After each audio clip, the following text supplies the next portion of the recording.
Authorities investigating after a mother was found shot to death by her son in North Harris County, and investigators say her car is also missing. This happened at a complex along Ella Boulevard near Grand Point Road. That's where Courtney Zabowski is joining us live with an update on the investigation. Courtney.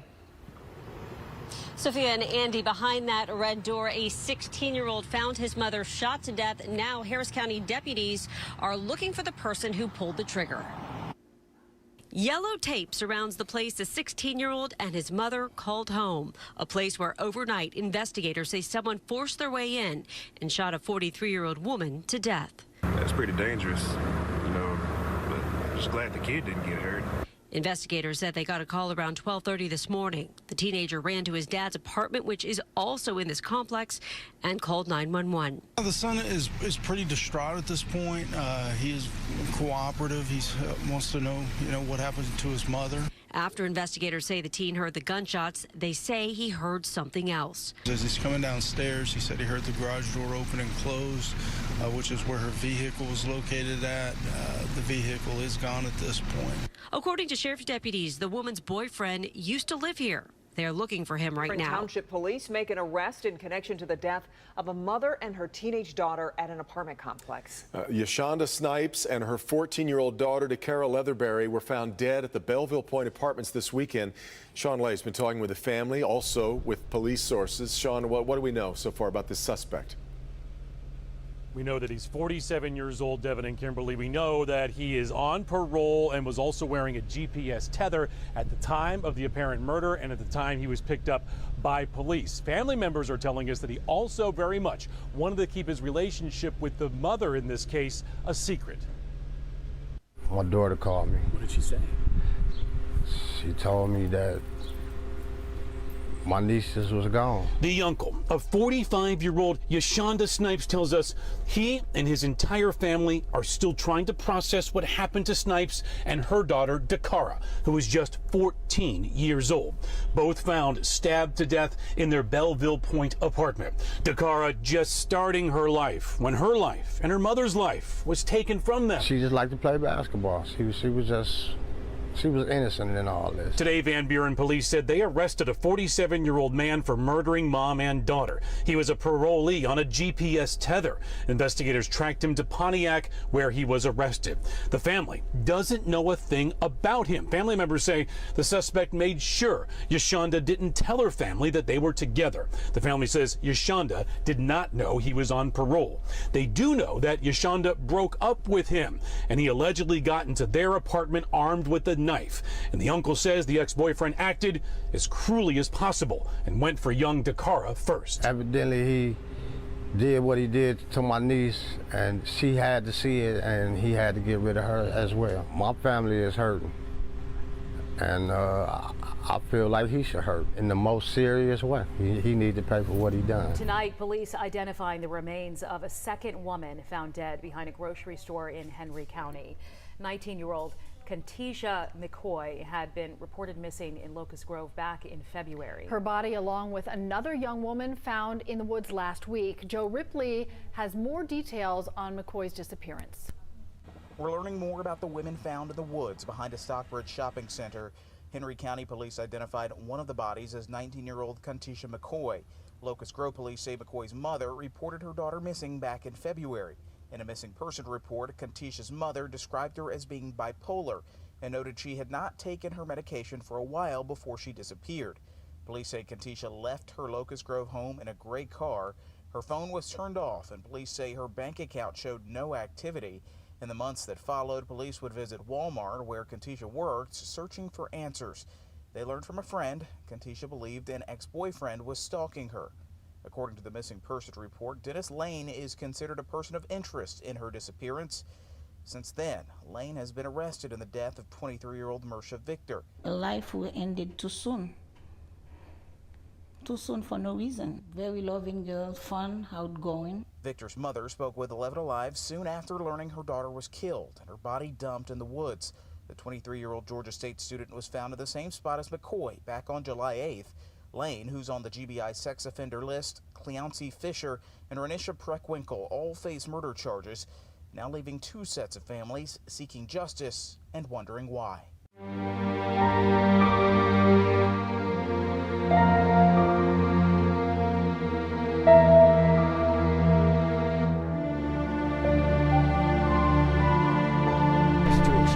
gas station worker in South Suburban Dalton caught on camera beating a woman inside the store. We warn you, the video is graphic. Our Jamont Terry tracked down the victim. Lots to get into. Let's get right to Jamont Terry in Dalton, where protesters actually forced that store to close for the night. Jamont. Brad, tonight the lights are off. This 24-hour gas station is shut down. It is mission accomplished for the protesters who came out furious by the attack of this woman by a man who works here. A rallying cry of outrage at the Shell on Sibley Boulevard and Lincoln Avenue in Dalton. Justice for Kia! This crowd gathering for Nakia Smith. She's bruised.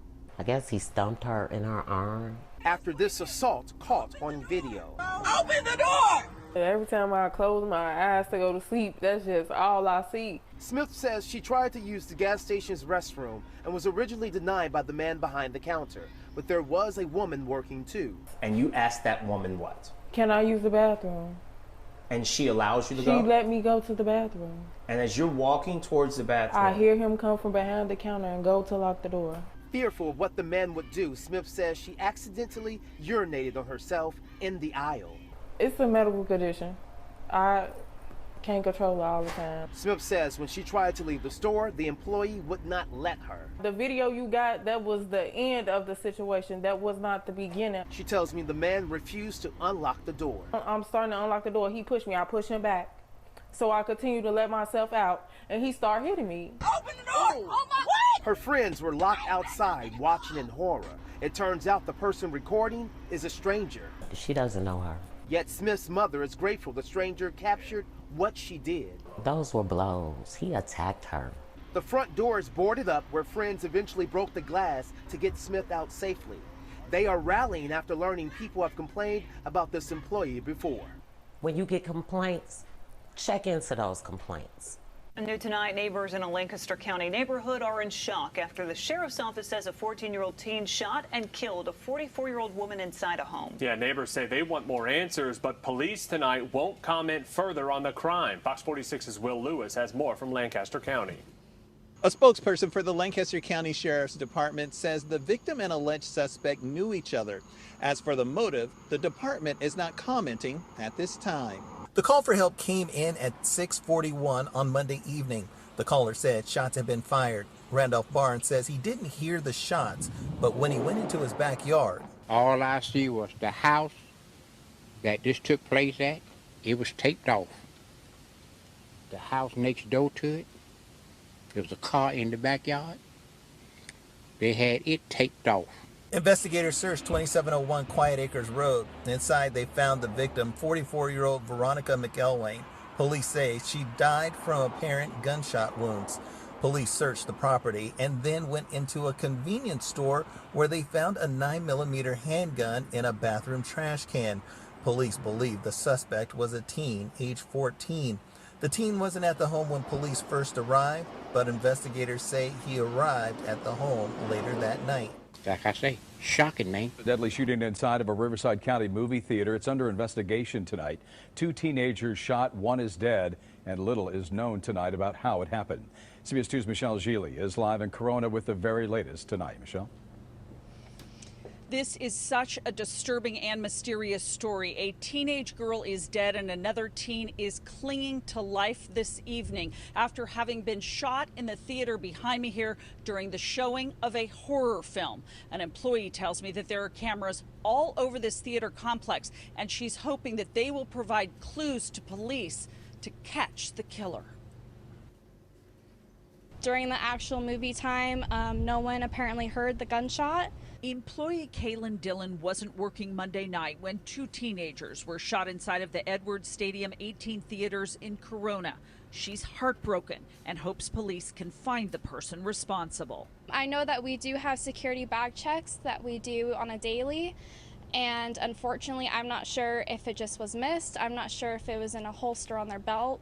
After the horror film The Forever Purge ended Monday night and the theater was being cleaned, police say employees found the two bodies. At some point, the employees walk inside the theater to conduct their cleanup or walkthrough, and that's when the 911 call was placed.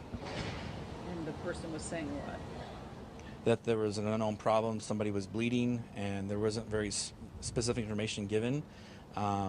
May have been because of what they've witnessed, and maybe they were in shock, and so we didn't know what exactly we had. When the officers got inside the theater, they found a survivor, a 19-year-old boy critically wounded, but an 18-year-old girl had been killed. Both had been shot. The unidentified male was rushed to a hospital with life-threatening injuries. Police aren't calling this a homicide case yet, but confirm that no weapons were found in the theater.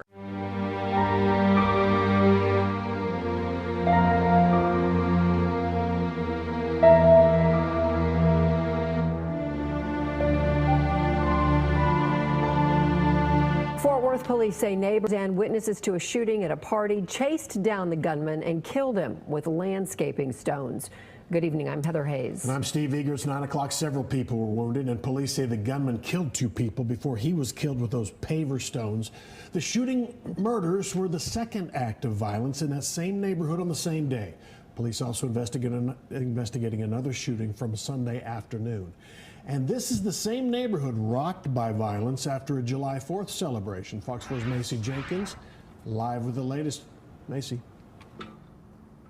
Well, Heather and Steve, Fort Worth police are investigating this violent ending to a party that began on Sunday evening, and they are stressing to everyone, do not chase down a gunman on a shooting spree. It's just something that we don't believe shouldn't have happened.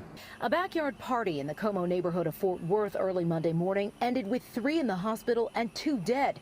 1 shot to death and the shooter stoned to death by witnesses. Tragic, heartbreaking, because it happened, because it took a life. Fort Worth police got the call just before 1 a.m. from the 5600 block of Shiloh Drive, where they found multiple victims with gunshot wounds. Investigators say it started when one person at the party got upset and left, but returned and got into an argument with several people. Then police say that person started shooting. People at the party then started chasing the shooter, who continued to fire the gun. That's when police say multiple people attacked the shooter. They were able to get stones from stone pavers from the home. They were throwing them at the shooter. They either caught him, he either fell to the ground, and at that time he lost his life, what we believe by a stone. Police described the stones as concrete landscaping bricks, and just feet away from that backyard, Fox 4 found this large stack of bricks that matched that description. Officer Tracy Carter with a clear warning about the crowd's reaction. Let the authorities take their position. Let us handle this, but we do not advise someone going after someone that has a gun. Police also investigating another shooting Sunday afternoon in the same neighborhood. Police say a man was shot in the neck, but fled the scene before officers arrived and drove himself to a nearby hospital. We've got to do a much better job, obviously, of managing our anger, of learning to settle dispute.